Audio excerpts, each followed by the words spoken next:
Well, hello. So I am David, the founder of Tarot Avenue. You can find all my details and everything about what we do over at tarotavenue.com.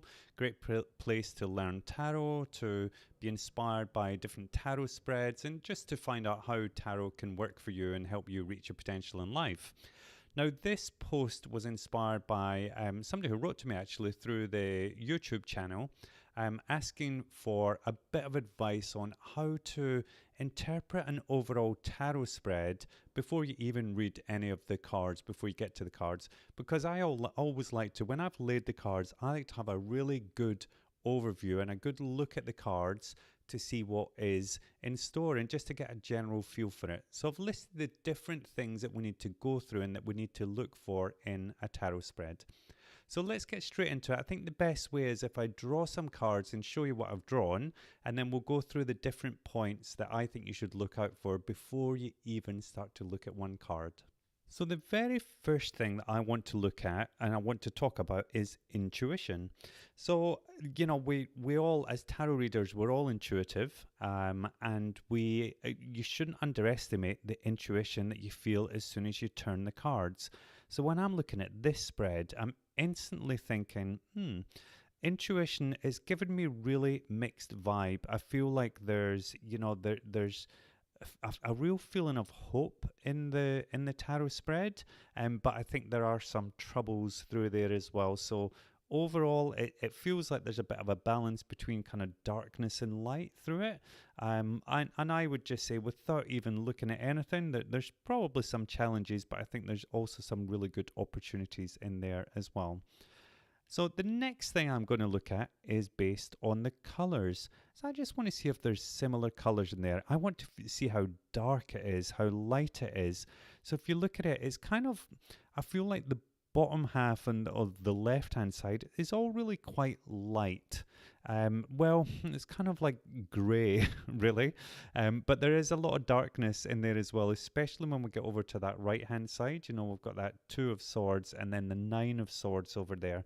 So there is a bit of darkness in here, but it does feel to me it's quite balanced between the dark and the light, and that's something that's important to notice as well. Not too many bright colors in there. I would say like the Magician's really quite a bright card, and also that 3 of Wands, which almost feels like it could be the Magician that's turned his back. There's some brightness in there, but there's not an awful lot of brightness. So I would say overall, just based on the intuition and so far, it's not a really joyful reading. But then you're getting drawn to that Ace of Cups in the outcome position because this is a Celtic cross. And that's when I just see hope, and it's aligned with that star as well. So I'm feeling like there's a sense of hope, and I think that there is a bright future, but it might just take a little bit of work to get there. So that's what I'm seeing so far. And then the next thing I'm going to look at is the suits or the elements. So we want to see what is there. So we've got some pentacles, we've got wands there, we've got quite a few swords, and then cups at the end. But I'm looking at those swords, and swords can be like conflict, they can be power, they can be action.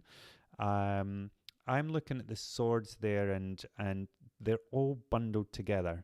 So if you notice they're in a little kind of triangle there, a little trifecta of swords. So this feels to me like it might be the little sticky point, and there might be some stress to go through at this stage. But I'm being drawn to the kind of 2 of swords there, and it's like, but there might be some action that we can take to overcome that. But what's I guess important is to look at what's not there, well, it is a balanced reading because everything is in there. We've got the wands, pentacles, cups, and swords, but there's not too many cups. I mean, even if you're counting the cups up, there's only one at the very end. However, we only need one, and that's again showing me that it might be a sense of there's some darkness before the light, but the good thing is the light is coming. Hallelujah.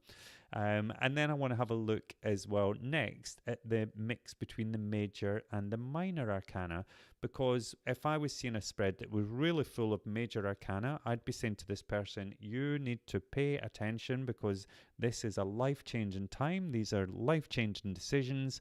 It's things that they're the real kind of markers in your life when we see the major arcana. The minor arcana is more the day-to-day stuff that we face. Now, not that it's unimportant, but it's not as important as the major arcana.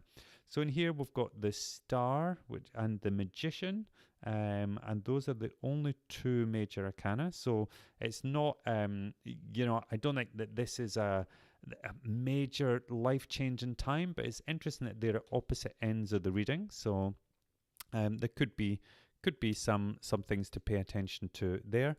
Quite a few minor arcana. Now I'm also going to look at the court cards. Are there very many court cards in there, which would be the result of when you see a lot of court cards in a reading, it can mean that there are other people involved.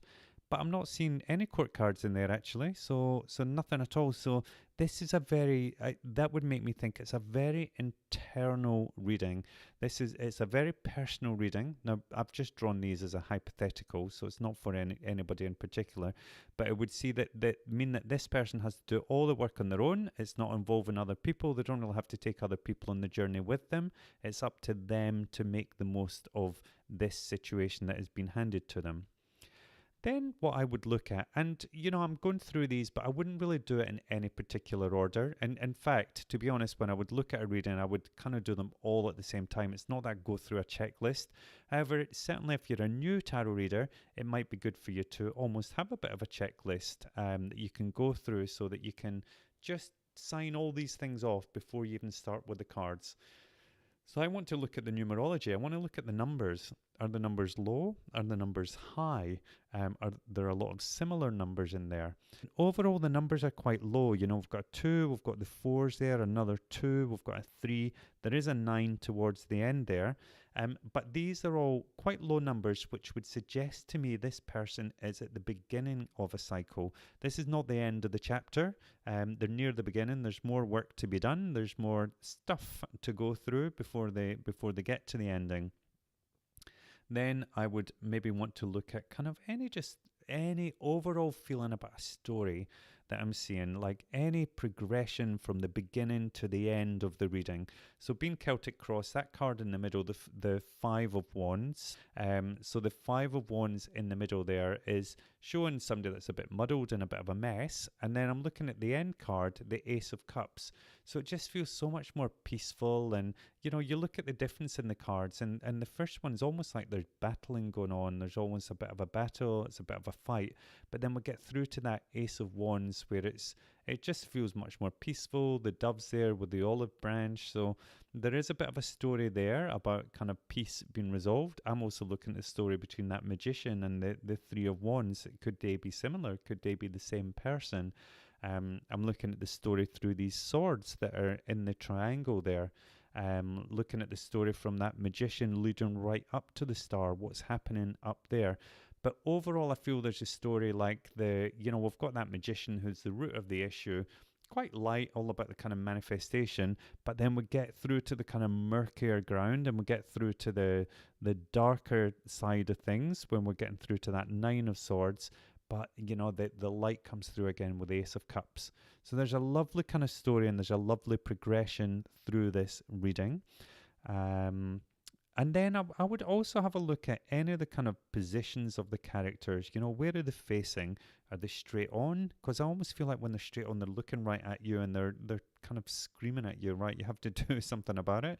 Are they facing each other? Are they facing backwards? Are they facing forwards? So we've got a bit of a mix in this reading, to be honest. So I don't think there's anything particular there, but I would be looking at this more if we had like court cards that were maybe facing each other. Are they going head to head? Are they battling?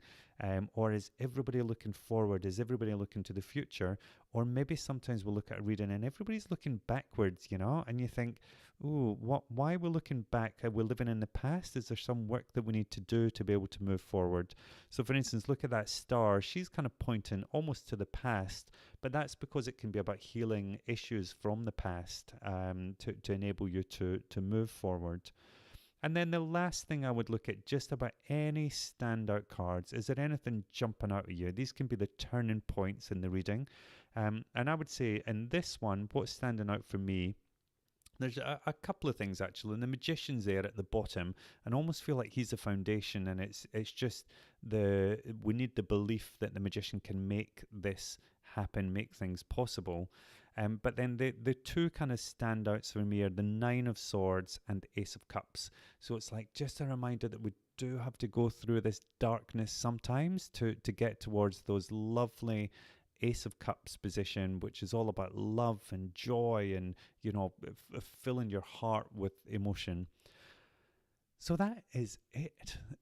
So you see, there's a lot to think about before you even get started on the reading, but it can be a really useful technique, especially for some of these bigger readings as well. But you can even do it in a 3-card spread as well, and sometimes the fewer cards, the more insights you can get. So I would encourage you to give that a try. Go over to tarotavenue.com/overview. I'm also going to have a bit of a list and almost like a checklist that you can tick off. So you'll be able to download it there, but you will be able to check that before you do any reading, and it will just help you set that foundation of your reading before you actually even start to interpret the cards. So I hope you enjoy that, and I will see you soon. Thanks, bye.